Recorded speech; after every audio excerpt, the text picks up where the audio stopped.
Hello 10th के हिंदी के बच्चों, सूर्य के पद में आपको आज मैं पद संख्या 10 और 11 की ससंदर्भ व्याख्या करने जा रही हूँ। बच्चों देखिए, निर्गुण कौन देश को बासी, मधुकर कही समझाई सौह दे, बूझति साच न हासी। कौ है जनक कौन है जननी, कौन नारी कौ दासी, कैसो बरन बेस है कैसो, किहि रस में अभिलाषी। पावे गो पुनि कियो आपनो, जो रे करेओ गोगासी, सुनत मोन वे रहो बावरे, सूर सबे मति नासी।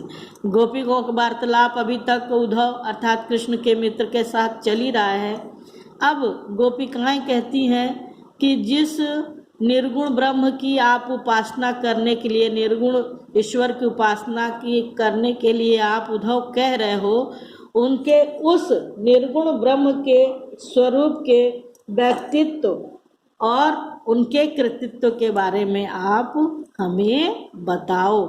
उस निर्गुण ब्रह्म के बारे में हमें आप बताइए। और गोपिकाएं कहती है उद्धव से, निर्गुण कौन देश को बासी, कि जो आपका निर्गुण ब्रह्म है, जो निर्गुण ईश्वर है, वो किस देश का निवासी है। मधुकर, आपसे मैंने कहा था कि उद्धव का एक नाम मधुकर भी है, तो यहाँ उद्धव कि उद्धव से कहती हैं, कहीं समझाई सौह दे, कि हमें ये हम आपको सौह मतलब सौगंध देते हैं। हे उद्धव, हम सौगंध आपको दे रहे हैं, आप सोच समझ कर हमें बताइए, इस बात को सही समझिए, हंसी में मत उड़ाइएगा कि आपका जो ईश्वर है निर्गुण ब्रह्म, वह कौन देश में रहता है। को है जनक, कौन उसका पिता है, जनक अर्थात पिता। कौन है जननी, कौन उसकी माता है। कौन नारी, कौन उसकी स्त्री है। कौन दासी, और कौन उसकी दासी है। कैसो वरण, कैसे वर्ण का है वो, कैसा दिखता है। भेष है कैसो, उसकी वेशभूषा कैसी है। किहि रस में अभिलाषी, और किस आनंद की वो अभिलाषा इच्छा करता है। पावे गो पुनि कियो आपनो, जो रे करोगे घासी। कहती है उद्धव, यदि आप इस सब बातों को बताने में घासी छल कपट करेंगे तो आपको आपकी करनी का फल मिल जाएगा। सुनत मोन वे रहियो बावरो, सूर सबे मतिनासी। सूरदास जी कहते हैं, गोपिकाओं के इस प्रकार के तर्क को सुनकर जो उद्धव अभी तक बोले जा रहे थे, अपने ब्रह्म की, निर्गुण ब्रह्म की उपासना पर जोर देते हुए, वो चुप हो जाते हैं, बावले से हो जाते हैं। ऐसा लगता है जैसे उनकी बुद्धि, उनकी मति नष्ट हो गई हो, भ्रष्ट हो गई हो। एक बार और इसको देखेंगे। गोपिकाएं उद्धव से कहती हैं, मधुकर से कहती हैं कि आपको हमारी सौंह है, आप हमें भली प्रकार समझाओ, हमारी बात को सच सच बताओ, हंसी में मत उड़ाओ। जिस निर्गुण ब्रह्म की उपासना करने के लिए आप हमें कहते हो, जिस भगवान का पूजा करने के लिए कहते हो, वह भगवान किस देश में रहते हैं। उस ईश्वर का कौन पिता है, कौन माता है, कौन उसकी स्त्री है, और कौन उसकी दासी है। उसका वर्ण कैसा है, वो कैसी वेशभूषा धारण करता है, वो किस आनंद का इच्छा रखता है। ये सब आपको हे उद्धव हमें बताना पड़ेगा, क्योंकि हम जिस ईश्वर की उपासना करते हैं, कृष्ण की उपासना करते हैं, उसके बारे में तो हमें सब पता है कि कृष्ण का जन्म कहाँ है, उनके माता कौन है, उनके पिता कौन है, वो दिखते कैसे हैं, कैसा वेश धारण करते हैं और क्या चीज़ उन्हें अच्छा लगता है। लेकिन आप जिस भगवान की बात करते हो उसके बारे में आप हमें पूरी जानकारी दो। अगर आप जो रे करोंगो गासी, यदि इस बात में आप छल कपट करते हो तो पावो गो पुन कियो आपनो, तो आपको अपनी करनी का फल भरना पड़ेगा। इस प्रकार के तर्कों को सुनकर उद्धव चुप हो जाते हैं, बावले से दिखने लगते हैं। सूरदास जी कहते हैं ऐसा प्रतीत होता है जैसे उनकी बुद्धि ही नष्ट हो गई हो। पद संख्या 11। संदेश देवकी सो कहियो, हो तो धाई तिहारे सुत की, माया करत ही रहियो। इसके पहले मैं प्रसंग बताऊंगी, आपको बहुत अच्छा लगेगा कि यहाँ पर अब उद्धव जा रहे हैं ब्रज से और यशोदा कह रही हैं कि मेरा संदेश देवकी से कहिएगा, जो कृष्ण की माता हैं। उनसे कहती हैं, यशोदा ने पालन किया है, देवकी ने जन्म दिया, कि आप जाकर उनसे मेरी ये विनम्रता पूर्वक मेरी इस प्रार्थना को कहना कि जब वो मेरे पास कृष्ण थे तो उन्हें क्या क्या अच्छा लगता था, मैं कैसे कैसे उन्हें उनके साथ क्या क्या उनके मांगने पर देती थी, कैसे मैं उनके साथ निर्वहन करती थी, मैं कैसे प्रेम करती थी, ये सब तुम जरूर बताना। लेकिन यशोदा यहाँ मन ही मन घबरा रही हैं, क्योंकि वो जानती है कि देवकी उनकी माँ है और माँ ही बच्चे का अधिक ख्याल रख सकती है। लेकिन फिर भी उनके मन के प्रेम का वर्णन सूर ने किया है और उस प्रेम को सूर ने अत्यंत ही गूढ़ वर्णन किया है, जो किसी और कवि के वश में नहीं है। देखिए, संदेश देवकी सो कहियो, कहती है कृष्ण के मित्र उद्धव से यशोदा कि देवकी से मेरा संदेश कहिएगा।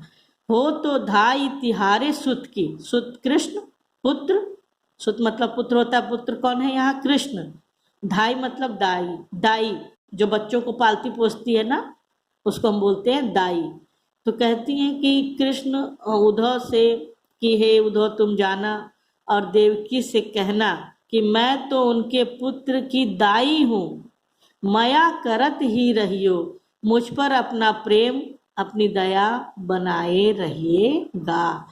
यद्यपि टेव जानत तुम उनकी, यशोदा कह रही है देवकी से कि यद्यपि टेव मतलब होता है जिद, कि यद्यपि आप के वो पुत्र हैं और आप उनकी सारी जिद को, उनके हट को जानती हैं क्योंकि आप उनकी माँ हैं, तो मोही कही आओ, तब भी मैं आपसे कुछ कहना चाहती हूँ।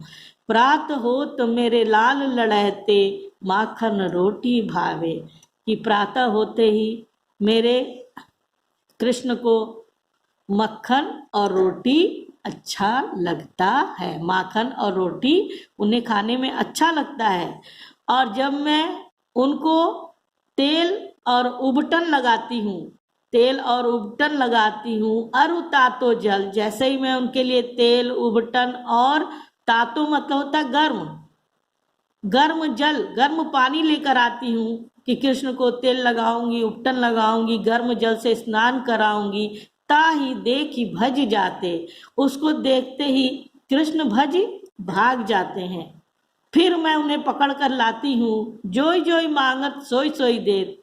इस प्रकार मेरे कृष्ण स्नान से पहले, तेल और उपटन लगाने से पहले जो भाग गए थे, पकड़ के लाने के बाद जो जो मांगते हैं मुझसे, सोई सोई देती, वो मैं उनको देती रहती हूँ और धीरे धीरे क्रम धीरे धीरे करके उन्हें प्यार से स्नान कराती हूँ। उन पर मैं तनिक भी क्रोध, तनिक भी गुस्सा नहीं दिखाती हूँ। सूर पथिक सुन मोहि रैन दिन, बढ़्यो रहत उर सोच, मेरे अलक लड़ै तो मोहन वै वै करत संकोच। सूर पथिक सुन, सूरदास जी कहते कि हे राहगीर सुनो, मोहि रैन दिन, कि मुझे रैन दिन, रैन मतलब रात और दिन जानते हो, बढ़े हो रहत उर हृदय, सोच मतलब चिंता, कि मेरे हृदय में दिन रात यही चिंता लगी रहती है कि मेरे आंखों के तारे कृष्ण वहाँ अवश्य संकोच करते होंगे। संदर्भ में थोड़ा यहाँ पे परिवर्तन है बेटा, नीचे देखिए, इन्होंने कहा कि सूर पथिक सुन, यानी कोई राहगीर है जो ब्रज से मथुरा जा रहा है, उससे संदेश देवकी भेज रही हैं।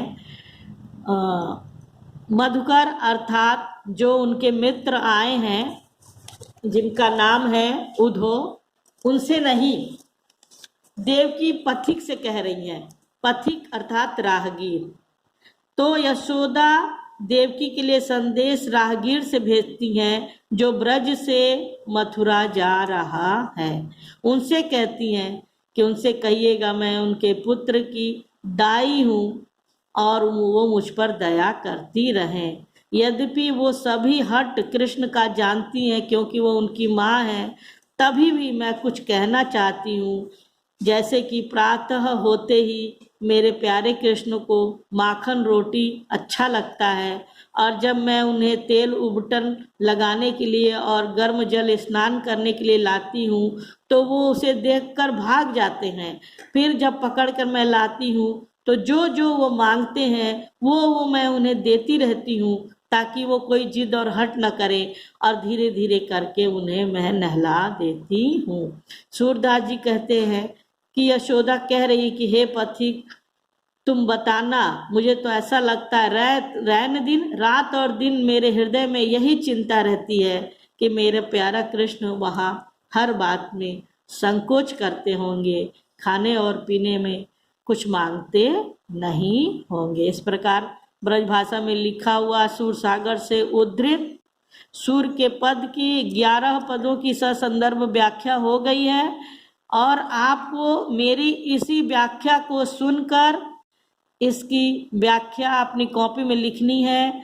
मैं नेक्स्ट वीडियो में आपको काम बताऊंगी कि आप कौन कौन सी सूर के पद की व्याख्या अपने पाठ्यक्रम के अनुसार महत्वपूर्ण जो है उसकी आप करेंगी। धन्यवाद बच्चों।